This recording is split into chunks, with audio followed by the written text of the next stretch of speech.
After leaving the postpartum care center, Jason couldn't wait to drive me to the Civil Affairs Bureau. The moment we received our divorce certificate, I saw a joy on his face that I hadn't seen in a long time. He looked down at me and said, "I still need to go home and pack up my things before I move out." "All right, no problem," I replied, my voice gentle and calm. Jason looked at me and said, "You seem different than before." "Different how?" I turned my head to look at him, my face full of pleasant calm. "I thought you'd throw a fit, maybe cling to me and beg me not to leave. Or use the baby to try and plead with me," he said. I smiled at him and replied, "You should hurry home and pack. Miss Julia's flight probably arrives tonight, doesn't it? Don't waste time." By the time I got home, it was already dusk. The baby was peacefully asleep with the help of the nanny. Jason stood there looking at our child, lost in thought. "Have you decided on a name yet?" he asked. I looked at him, amused by the fake sincerity on his face. His heart was already at the airport, and yet he was still standing here acting like a good father. "Still," I answered calmly, "Ethan, wholehearted and sincere." Jason frowned. "Not Ethan, he's a child of the Carter family." I smiled at him. "The divorce agreement clearly states the child is in my custody." I paused. "But you'll always be his father. If, when he grows up, you want to see him, I won't stop you." Jason let out a sigh, and finally, for the first time, there was a trace of guilt on his face. "Thank you, I won't fall short on child support in the future." "That won't be necessary," I responded without hesitation. "I can afford to raise him. You should focus on pursuing your own happiness." Jason glanced at his phone. "All right then, goodbye." "Goodbye," I replied, waving to him, before slowly closing the door behind him. It felt good, finally being able to shake him off. After Jason left, I blocked all of his contact information. Then, without delay, I put all 3 of the apartments I owned up for sale online, each listed about 5% below market price. They were sold quickly. I used the proceeds from 2 of them to pay in full for a home in a good school district. The rest I left in the bank to earn interest, keeping some cash on hand to prepare for the right opportunity to make a comeback. Then, one day, I received a call from an unfamiliar number. "Is this Claire?" the woman asked. "This is Julia." "Julia? Why was she calling me?" "Yes, this is Claire." "What is it?" I replied slowly. She sounded a bit flustered. "It's Jason. He was in a car accident. Our blood types don't match. Could you come and donate blood?" What a joke. Jason and I had been divorced for almost half a year. I'd heard they registered their marriage certificate the day after our divorce, and now, when he needed blood, they thought of me? What did they take me for? Some pathetic leftover? "I'm sorry, Miss Julia," I said coldly. "Jason and I have nothing to do with each other anymore. You've got the wrong person." Her voice trembled on the other end of the line. "But I just got back to the country and don't know anyone else. You're the only person I know. Please, I'm begging you. Help him." The only person she knew? Julia really had skin thicker than rusted iron. "Miss Julia, maybe because you've been out of the country for a while, you're not familiar with our medical standards. As far as I know, Jason doesn't have a rare blood type. The blood bank has plenty. Right now, you should be talking to a doctor, not to me." With that, I hung up immediately. I had met Jason through a matchmaking event.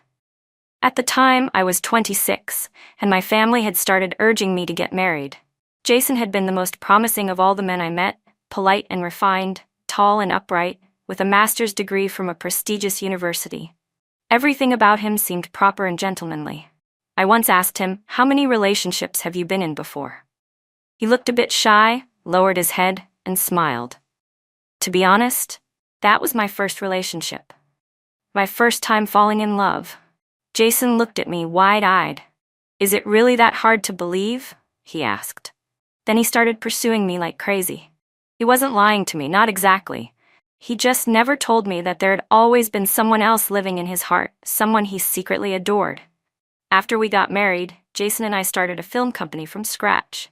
In the past few years, several young artists we signed began gaining recognition.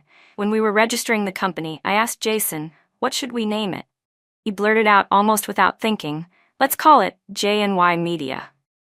It wasn't until 3 years into our marriage that I learned the origin of that name. That night, he came home completely wasted.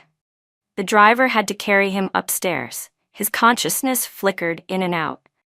After 3 years together, it was the first time I'd seen him drink that much. He kept mumbling in his sleep, calling out, "Julia, I miss you. Julia. Julia." Who was Julia? I went through countless possibilities in my head and prepared myself for the worst. Jason threw up multiple times that night, and I stayed by his side, taking care of him the entire time. The next morning, when he woke up and saw me resting on the edge of the bed, he looked a bit guilty and reached out to gently touch my face. "You've been through a lot, sweetheart." I smiled faintly. "Last night, you kept calling out Julia's name. Who is she?" He clearly hadn't expected me to ask so directly and immediately sat up in bed, startled. After a long pause, he finally said, "Julia and I are what you think." "Then what are you?" I asked. He lit a cigarette and said, "Julia and I grew up together. A few years ago she moved abroad. But don't worry, nothing ever happened between us." The disappointment ran from the top of my head all the way down to the soles of my feet. Looking at the man I had shared a bed with for over 3 years, he suddenly felt like a stranger to me. I let out a cold laugh. So all these years, those business trips to the UK, were they really just to see her? Jason lowered his head and went silent. He didn't say a word for a long time. From that point on, Jason and I became strangers living under the same roof. But fate has its own cruel sense of humor. 2 months later, during a routine checkup, I found out I was pregnant. For the sake of the baby, I considered giving him a chance. I didn't want my child to be born without a father. When I was 4 or 5 months along, I brought the prenatal test results to Jason. His eyes lit up with surprise and joy. "Why didn't you tell me something this important sooner?" "Does it really matter to you?" I asked him. "Of course it does," Jason said, sweeping me into his arms. "You and the baby mean everything to me." Looking at him then, I thought maybe he wasn't a good husband, but perhaps he could be a decent father. But the higher your hopes, the deeper your disappointment. Jason spared no expense, finding the best private hospital for me. As my due date approached, I was on bed rest nearly every day. But Jason rarely came to visit. He always said, "With you not at the company, everything's on me. I'm too busy. I'll come see you when I can." On the day I gave birth, I almost didn't make it. I was in the delivery room for over 10 hours.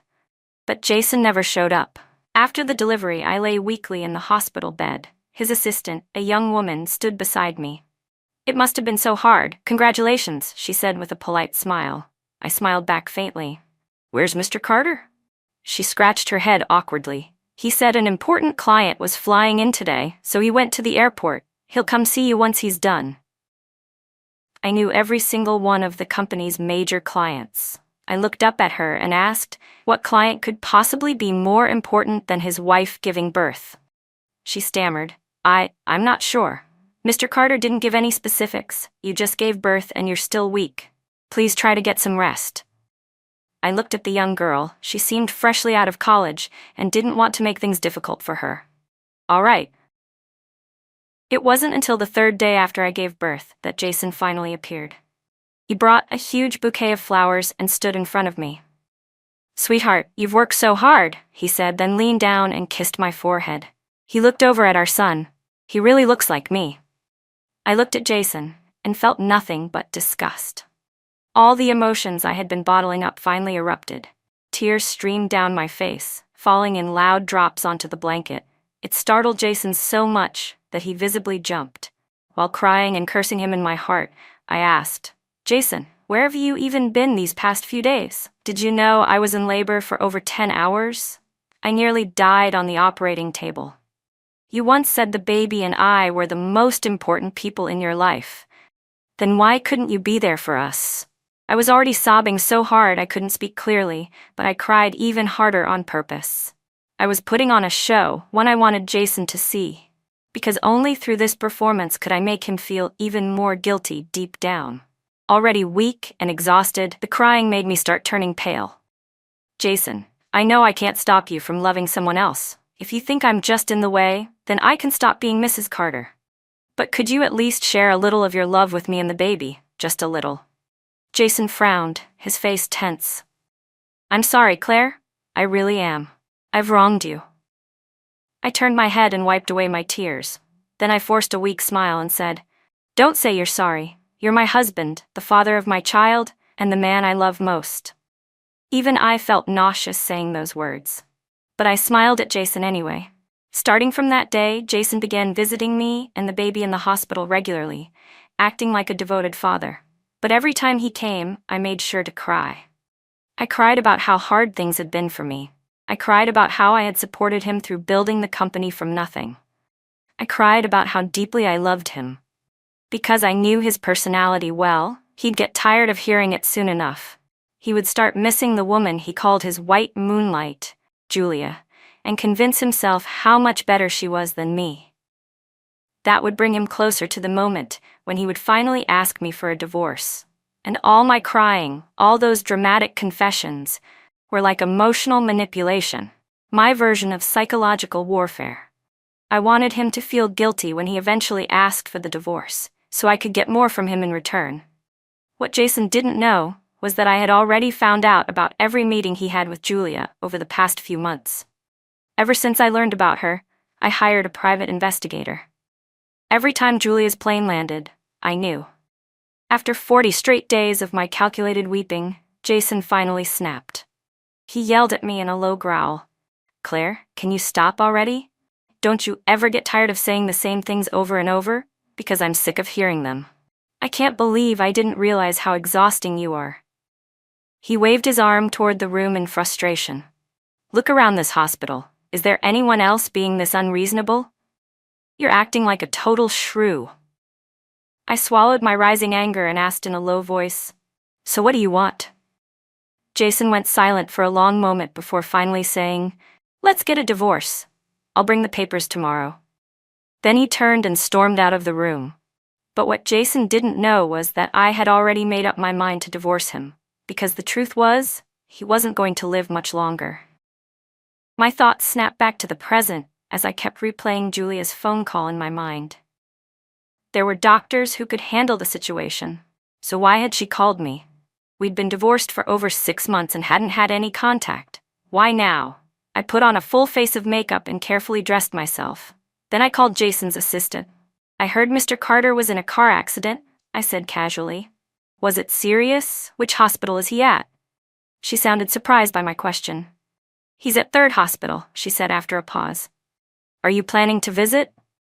"Yeah," Julia called me. Said they needed a blood donation. I figured it wouldn't hurt to do something good for once. After all, we were married. There's still some sentiment there. She seemed relieved on the other end. "Okay, got it. He's in room 302. Do you want me to let him know you're coming?" "No need," I said, hanging up. I was curious to see what kind of game Julia was playing this time. When I walked into room 302, Jason was alone, lying quietly on the hospital bed. His head was wrapped in bandages, but aside from that, I didn't see any visible injuries. He was staring out the window and didn't even notice I had entered. So I gently knocked on the door from inside the room. Jason slowly turned his head. When he saw me, Jason's eyes widened. "Claire, what are you doing here?" I gave him a gentle smile. "Miss Julia called me earlier and said you were in a car accident and needed a blood transfusion, so I came to check on you." A flicker of light passed through his otherwise downcast eyes, but it faded quickly. "Thanks for your concern," he said. "I'm fine now." "Oh, and where's Miss Julia?" I asked casually. "She probably went to handle the hospital fees." "Well, if you're fine, I'll be on my way." I turned around to leave. "Where did you move to? I haven't been able to find you," Jason called after me. I turned back, still smiling.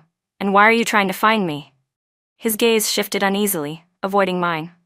"I want to see the baby." Letting him see the child had only been a tactic to make him feel guilty, a stalling move before the divorce.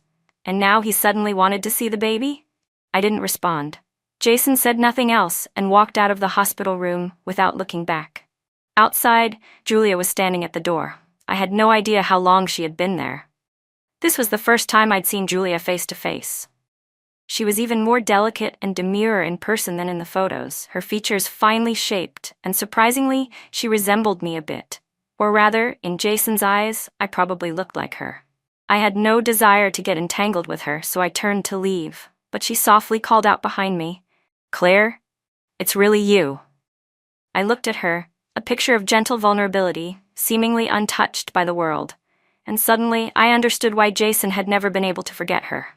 When I didn't respond, she continued, "I really didn't expect you to come." "Thank you, Claire. I'm still new to Beijing, don't know many people, and I panicked earlier. I hope I didn't bother you." I wasn't in the mood to play along. "If he's okay, that's good. I'll be leaving now." But Julia suddenly stepped in front of me, blocking my way. "Actually, there's something I wanted to talk to you about. Could I have just a few minutes of your time?" "Of course."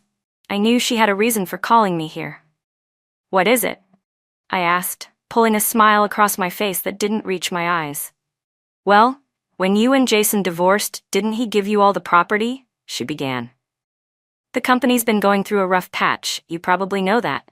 Jason, he's too proud to ask, but could you help him out? For the sake of JNY Media, something you both built together." I looked at her eager face and found it laughable. So this was it, they were after my assets. She was the kind who wouldn't even leave bones after a feast. Jason had given me the properties and cash savings, but he kept the company. In his eyes, the company was the goose that laid golden eggs, far more valuable than any real estate. Back when we ran the company together, our roles were clearly divided. Jason handled content rights and film promotion, while I was responsible for talent management and finance. He had no idea how much cash flow was required to keep the company running. Without liquid assets, a business dries up fast. Naturally, the financial stress made it harder for him to support Julia's extravagant lifestyle. And she, of course, wasn't going to accept that easily. I looked at Julia, still standing there with her demure voice and downcast eyes, and replied in a soft, equally pitiful tone, "So, you do remember that I helped build the company with Jason. And now that the company's all yours, what else do you want from me?"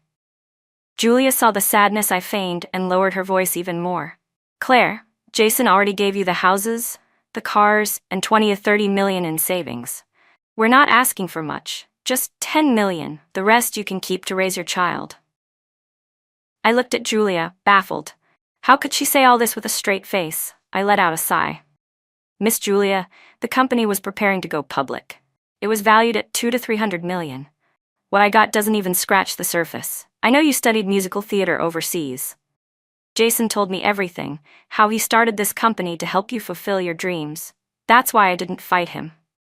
I handed over JNY Media, something I worked 4 years to build, without a word." I paused for a moment. "So tell me, is the company in trouble?" Julia finally spoke, slowly and carefully. "You know how hard it is to run a business.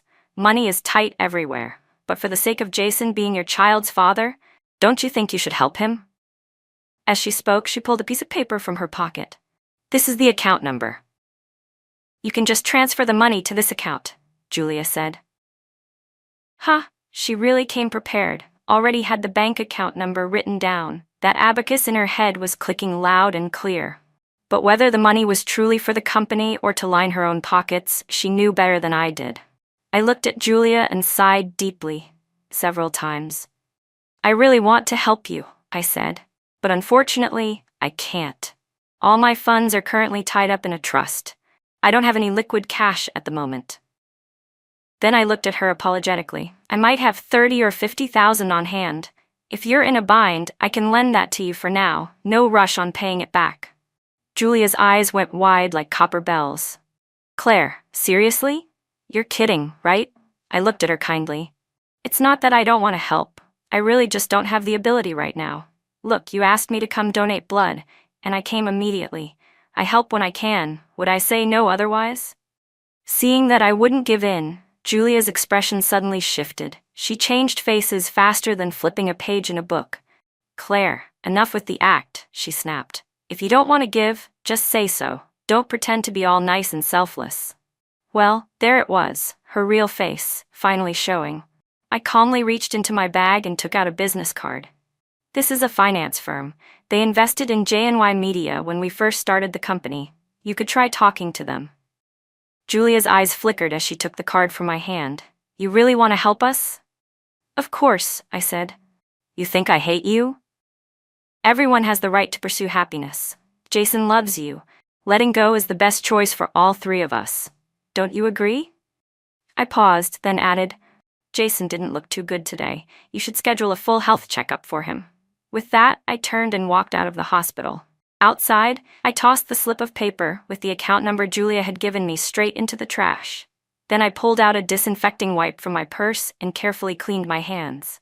Julia had actually asked me if I hated her. Ridiculous. Why would I bother hating her?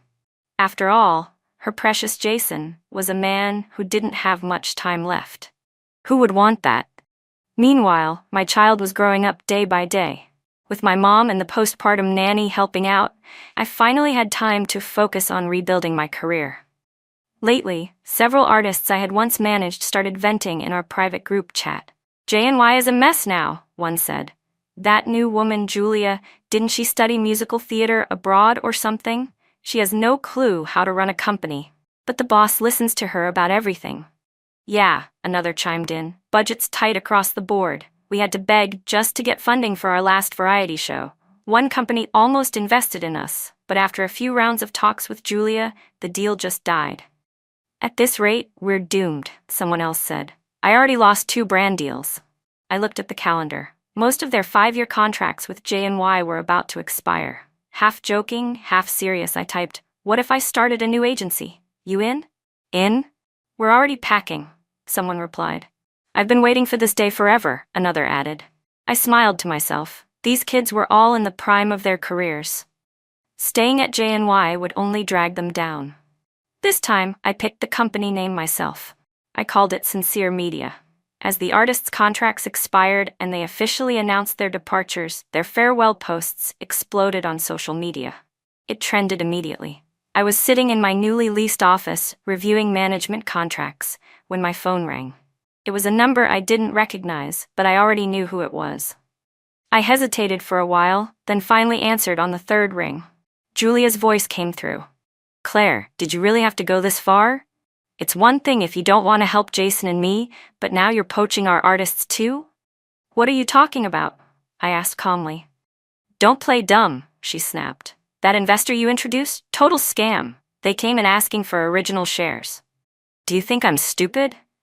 She was furious, swearing nonstop. "And now you're taking all our artists too. I can't believe how low you're willing to stoop.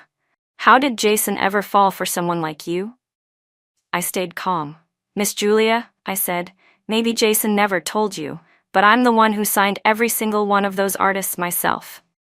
I was the one who worked tirelessly to sign and train those artists, building them up step by step. You know how this industry is. Its golden years are short. These kids can't afford to waste time. From what I've heard, JNY's financial situation isn't exactly stable these days." Julia's voice rose even higher in response to my words, her anger spiking. "That's only because Jason gave you all the money after the divorce." I laughed lightly. "Because he was chasing love, wasn't he? Such a sincere and beautiful love, so pure it made him abandon his wife and child and give up everything. He earned that." "There's nothing more to talk about," I added. "And even if there were, it wouldn't be with you." Then I hung up. I started thinking, how was Jason's health now? Judging by how things looked, Julia clearly hadn't taken my advice seriously. She probably never scheduled that full checkup for him. The next time I saw Jason was at an annual industry summit hosted by a major media platform. Julia was holding onto his arm as they entered the venue. Her belly was slightly rounded. She was glowing with that smug maternal aura. When Jason spotted me, he started to raise his hand as if to greet me, but Julia quickly tugged it back down. I looked at Jason. He didn't seem well. His complexion was pale, lips tinged with bluish purple. He still looked normal to most people, but to me, he resembled a straw man, hollowed out, barely holding together. During the intermission, I approached him near the refreshments. "Have you had a medical checkup recently?" I asked. "You look exhausted." Jason seemed caught off guard by my concern. "You came all the way over here just to ask me that?" "Don't overwork yourself," I said. "The company can wait. Your health is more important." Jason gave me a tired smile. "Just been too busy lately, that's all. How are you and the baby?" "Good," I started to reply, but before I could finish, Julia appeared from behind and cut me off. "Oh, an old flame rekindled?" she said sweetly, but with clear sarcasm. "Julia, don't start," Jason said, frustrated. "Claire and I haven't been in contact at all." I looked at him. He sounded just like he had the day he told me. Julia and I aren't what you think. I glanced at Julia's baby bump, then smiled.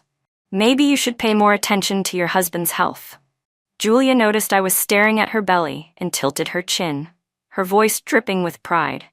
My child will grow up in a happy home, unlike some other kids who are born into single-parent families.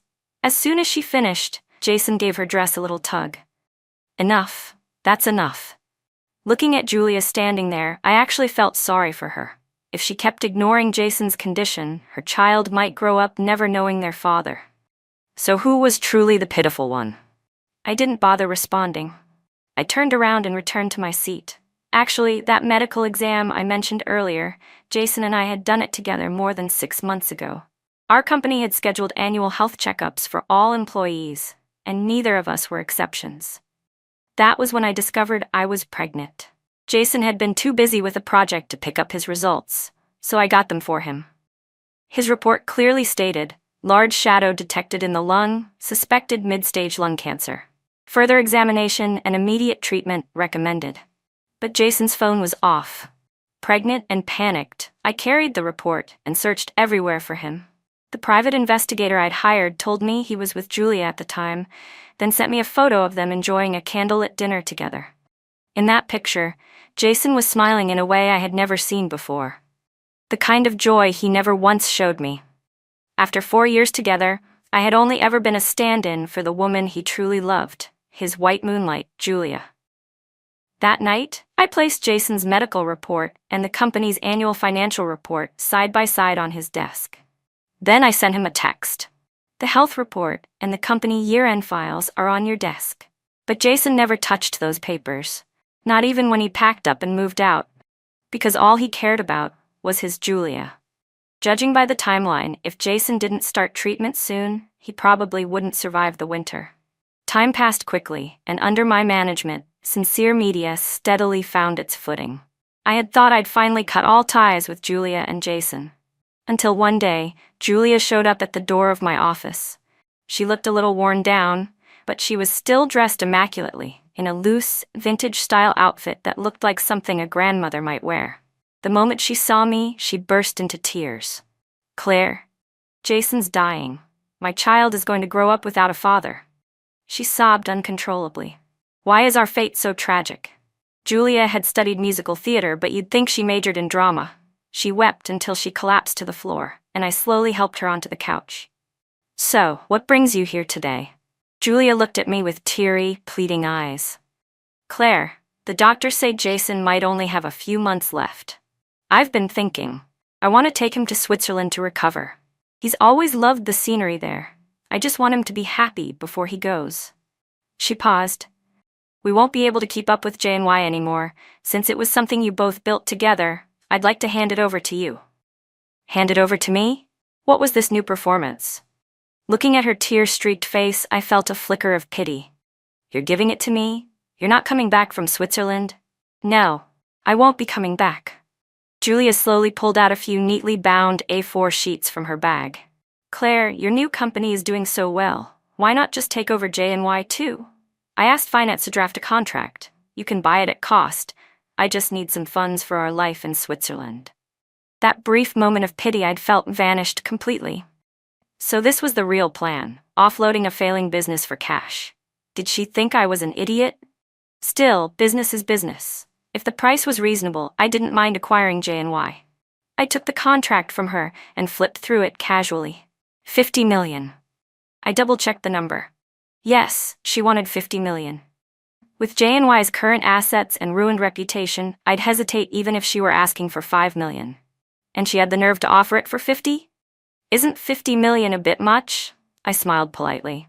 Seeing that I was at least talking, Julia leaned in eagerly. "But Claire, you said it yourself. J&Y was once valued at 200 to 300 million. 50 million isn't that much to you. Taking it over wouldn't be a loss." "No loss," she said, like it was the most natural thing in the world. But J&Y didn't have a single recognizable artist left. I'd heard they were even defaulting on project payments. Paying 50 million for a mountain of debt? What did she take me for? She could fool Jason with this act, but not me. I slowly stood from the sofa. "I'm sorry, Miss Julia. I can't help you." She bit her lip. If 50 is too high, what about 40? I didn't have time to play games. I wouldn't take it even if it was 4 million. Julia's eyes widened. So you're just going to watch the company you built be destroyed? Company, Jason, it's all yours now, isn't it? I said calmly. Please leave, Miss Julia, or I'll have to call security. At the mention of security, her expression unraveled. Her tone became wild and shrill. Claire, you heartless witch. Why is it so hard to get you to cough up a little money? You're obsessed with it. Drowning in it. She kept ranting. You're so calculating, dumping a wrecked company on Jason and walking away with a pile of cash. I can't believe you did this. Walked away with cash? Funny, the division of assets had been Jason's decision, as if Julia hadn't known that. I looked at her coldly. Wasn't it your idea to let Jason take the company during the divorce? Julia raised her voice. So what if it was? Blame Jason for being so stupid. He didn't even know what the company was worth. If he hadn't told me it was worth $500 million, do you think I'd have wanted this mess? She was still fuming, so caught up in her tirade that she didn't notice the very man she was insulting, Jason, standing silently behind her. Jason stood quietly behind Julia, his face drawn and lifeless. He looked at her with a blank, empty gaze. I let out a cold laugh. Weren't you two supposed to be true love? True love? Julia's voice cracked with rage. What a load of crap. She was shaking all over. If that idiot Jason hadn't kept going on and on about how profitable that damn company was, do you think I would have looked at him twice? Do you think I would have come all the way back from the UK for him? He's just a glorified loser who got lucky. As she spoke, her body swayed and she nearly fell over. Jason caught her from behind. Julia slowly turned her head. Jason, how long have you been standing there? Jason's voice was low. Long enough. After a long silence, he said, Let's go. Stop embarrassing yourself. That was the last time I ever saw either of them. The final contact I had with Jason was a phone call. He used the company's landline. The number was one I recognized immediately. I pressed the answer button. Hello? But no one spoke. Just silence. I was about to hang up when I finally heard a voice I hadn't heard in a long time. Claire, it's me. I know, I said. Jason was quiet for a while. I'm sorry. What's there to be sorry for? I replied. All of that is in the past. I've always been someone who knows when to hold on and when to let go. He sighed. Julia went back to the UK. She terminated the pregnancy. She won't be bothering you anymore. I paused. Why are you calling me today? What do you really want to say? Jason's voice was faint, nasal, like he'd just been crying.